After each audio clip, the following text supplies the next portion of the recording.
La señora ministra de Seguridad Nacional, doctora Patricia Bullrich.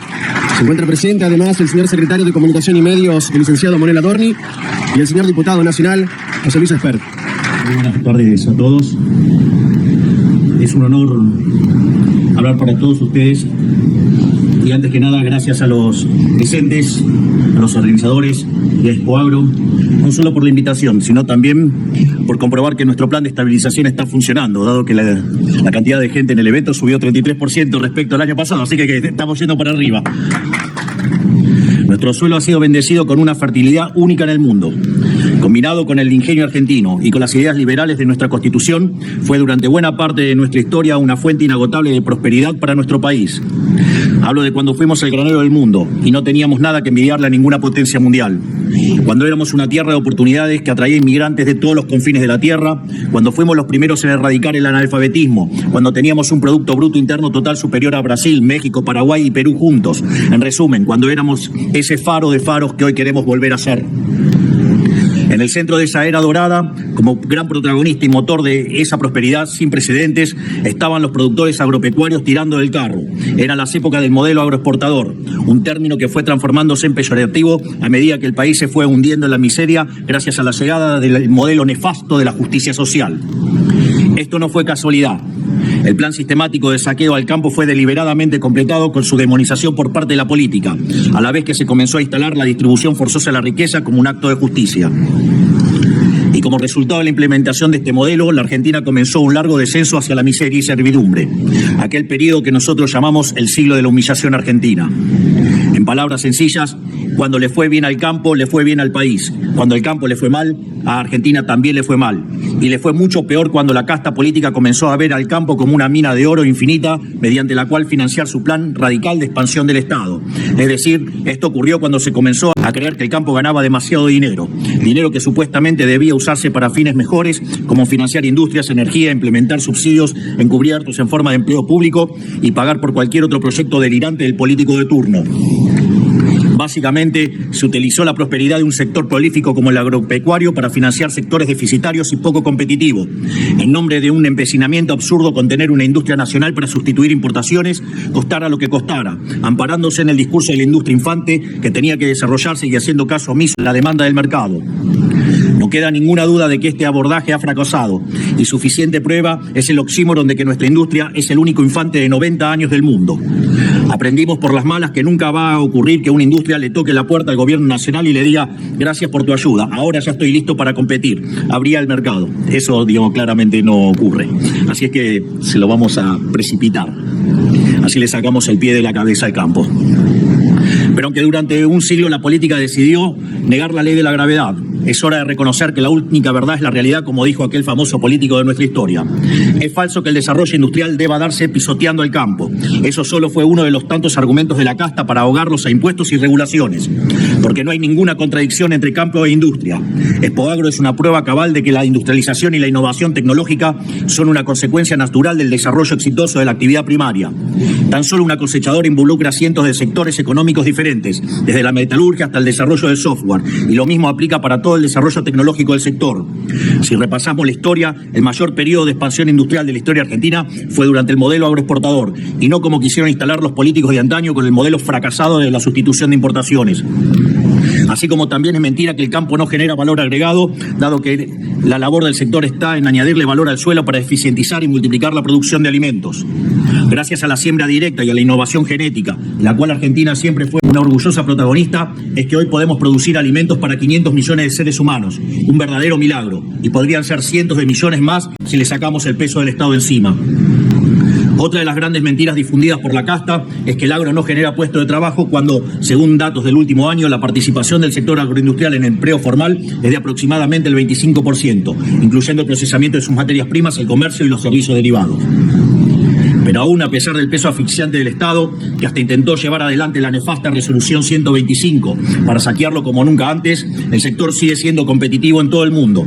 Imaginemos entonces cuánto más se podría lograr con un Estado que no estorbe. Nuestro gobierno es el primero en mucho tiempo, o quizás en la historia argentina, que rechaza la idea del Estado como un mecanismo de apropiación compulsiva de la riqueza ajena. De hecho, estamos en las antípodas de este pensamiento. Venimos a limitar el poder arbitrario del gobierno y a liberar al sector privado. Y por supuesto venimos a sacarle el peso al Estado de las espaldas de los productores. Es porque sabemos que un Estado chico equivale a una sociedad grande. Porque sabemos que la prosperidad va indefectiblemente de la mano de la libertad. Y en este caso de la libertad del sector agropecuario. Y porque entendemos que los empresarios son benefactores sociales y que su búsqueda de ganancia redunda en un beneficio para el conjunto de la sociedad.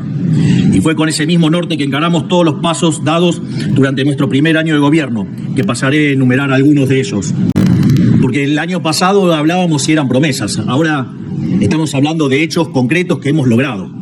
Y por ejemplo, el primer objetivo siempre estuvo claro y fue ordenar la macroeconomía para que todos los argentinos pudieran empezar a gozar de un mejor pasar económico.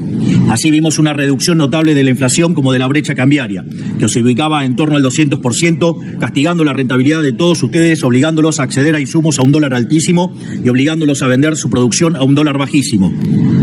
Hoy la misma brecha se encuentra rondando el 15% con un régimen especial para exportaciones, mediante el cual hasta un 20% de lo exportado puede liquidarse al valor libre. A su vez, tampoco es casualidad que durante nuestro primer año de gobierno la demanda de crédito para maquinaria agrícola haya aumentado un 50% respecto del año anterior. Recién en la previa a ingresar a esta sala hablaba con Salvador Di Stefano, que está acá, y me contaba que ayer, digamos, el Banco Nación, creo que había más de 100 metros de cola. Y, digamos, dado los créditos... 200, bueno, está bien, digamos, mejor todavía. Más para mí. Digamos, más como resultado. Así es que, bueno, digo, está bueno, digamos, que vean cómo están siendo apoyados y que esto, digamos, les está dando un motor importantísimo a uno de los pilares de lo que es nuestro modelo, digamos, de expansión. Así es que eso también, digamos, es una buena señal, porque cuando nosotros asumimos se discutía la hiperinflación. Y hoy hasta volvieron los créditos hipotecarios a 30 años. Vaya que, digamos, esto cada día se parece más a un milagro. Que en realidad no tiene nada de milagro, es solamente aplicar la buena teoría económica. Tampoco es por casualidad que las exportaciones agroindustriales hayan crecido un 56% en volumen y un 26% en facturación, o que el mes pasado hayamos visto un boom de exportaciones por más de 7 millones de toneladas de granos y derivados. Ni es por casualidad que la superficie sembrada en la campaña 24-25 haya crecido casi un 20%, superando altamente cualquier récord anterior, sino que es por un compromiso férreo de nuestra parte por correr al estado de los negocios para que deje de entorpecer a quienes producen. En tan solo un año derogamos y simplificamos más de 350 normas burocráticas que atentaban contra la generación de valor. Derogamos normas en SENASA y en el INASE. Eliminamos declaraciones juradas inútiles. Exterminamos para siempre prohibiciones y cupos en la exportación de granos y carnes. Eliminamos fideicomisos y precios máximos para los alimentos. Redujimos aranceles a la importación de fertilizantes, herbicidas y sistemas de riego. También comenzamos a poner en práctica la libre competencia de monedas que prometimos, ofreciendo los primeros créditos en litros de leche para tamberos y ahora en kilos de capón para los productores porcinos. Y así podría quedarme hasta el domingo enumerando las cosas que hicimos y pensamos seguir haciendo para mejorar la competitividad del sector. Esto que digo de podría estar claramente hasta el domingo no es una metáfora. Una de las cosas que nos empezó a pasar cuando revisábamos las redes es que íbamos publicando cosas que íbamos haciendo y nos encontrábamos con que la gente, digamos, mucha satisfacción por parte de la gente y diciendo, esto es mucho más de lo que voté. Entonces, una de las cosas que se le ocurrió al brillante vocero que tengo, que es Manuel Adorni, que gracias por acompañarnos también acá. Qué lindo, hoy me vine rodeado de toda gente que grita zurdosa por doquier. Así que, digamos, se van a decir, este es un provocador. Me encanta. Lo que hizo Manuel fue medir qué grado de avance teníamos. Entonces, si en el 25% de lo que lleva el periodo de gobierno, ¿no? Digamos, el primer año de estos 4, o sea, me puse bullish. Digamos, si hubiéramos cumplido el 25% de las promesas estaríamos bien, por decirlo de alguna manera. Y lo que reveló el trabajo que hizo Manuel es que cumplimos con el 78% de las promesas. Pero además también hicimos algunas cosas que tampoco teníamos planeadas hacer. Y en ese contexto, cuando uno incorpora estas cosas que hicimos, aun cuando no estuvieran planeadas hacer, básicamente el grado de cumplimiento es 97%. O sea, de pasar de gobiernos que prometían cosas y no cumplían nada, pasamos a un programa hiper exigente y donde solo en un cuarto del periodo cumplimos el 97% de las promesas. Vaya que eso sí es trabajar. Porque en materia de política fiscal hablábamos de la motosierra. Hoy la motosierra es un emblema mundial de política económica. Es más, en el caso del trabajo que está haciendo ese coloso que tengo como ministro, que es Federico Sturzenegger, digamos, ha creado un modelo de exportación en materia de desregulación. Toto Caputo fue elegido el mejor ministro de Economía del mundo. En las universidades más prestigiosas del mundo se habla de cómo puede ser que hicimos semejante ajuste y en lugar de ser hipercontractivo y hundirnos en una gran depresión, salimos con tanta fuerza. Al mismo tiempo, en el plano monetario, digamos, se identificó con la dolarización y entonces la gente iba con billetes de dólares con mi cara. Eran bastante simpáticos. En política exterior dijimos que nos íbamos a alinear con Estados Unidos e Israel. Y creo que está claro que lo estamos cumpliendo.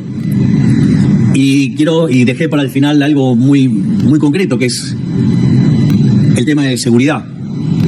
Porque no casualmente mi eslogan coincidía con alguien que compitió conmigo y que su grandeza permitió que se sumara a este gobierno, que era en materia de seguridad el que las hace, las paga. Los buenos son los de azul y los hijos de puta que andan con trapos en la cara y rompen autos, queman autos y amenazan a toda la gente porque no quieren perder sus curros. Esos son los malos y esos son los que tienen que ir presos y los vamos a meter presos. Vamos a defender a la República porque no es que vienen contra mí, vienen por ustedes. Yo solo estoy en el medio.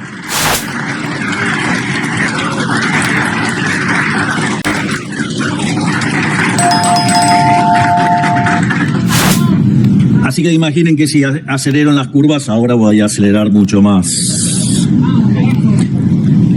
Volviendo al discurso. Todo esto lo hacemos porque es nuestro deber aplicar nuevamente las ideas que hace 100 años hicieron de la Argentina el país más rico del mundo. Para eso necesitamos entender entre todos que debemos volver a pensar a la Argentina en generaciones, con la intención de que nuestros actos del presente tengan repercusión positiva en las generaciones del futuro.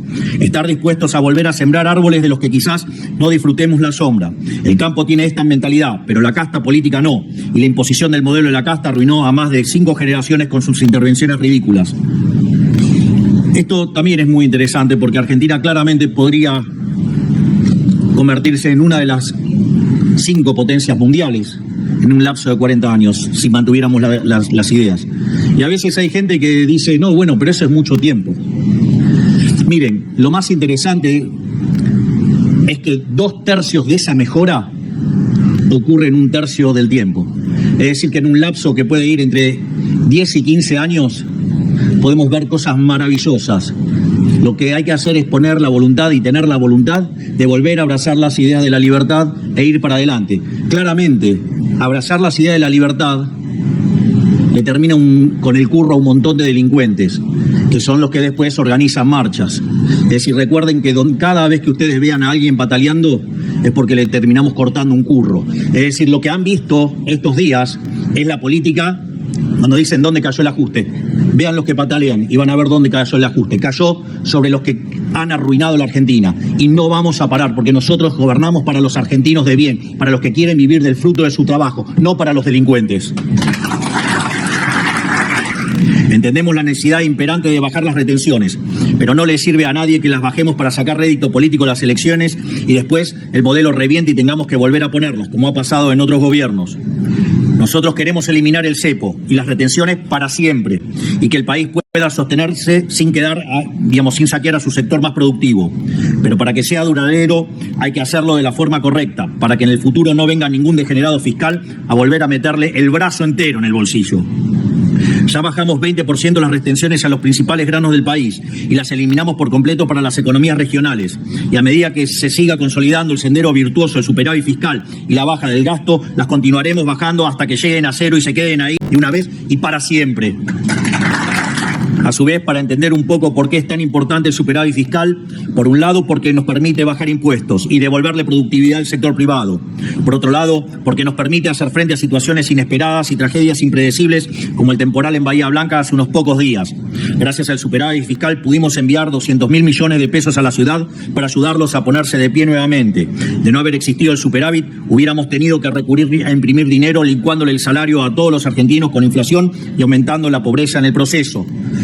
Esto es muy interesante porque mientras que algunos aprovechan las desgracias para carancheo político, berreta, digamos, propio de los políticos que nos han empobrecido a lo largo de la historia, de los 8 ministerios que tenemos, 6 estuvieron trabajando de modo activo en ayudar a Bahía Blanca.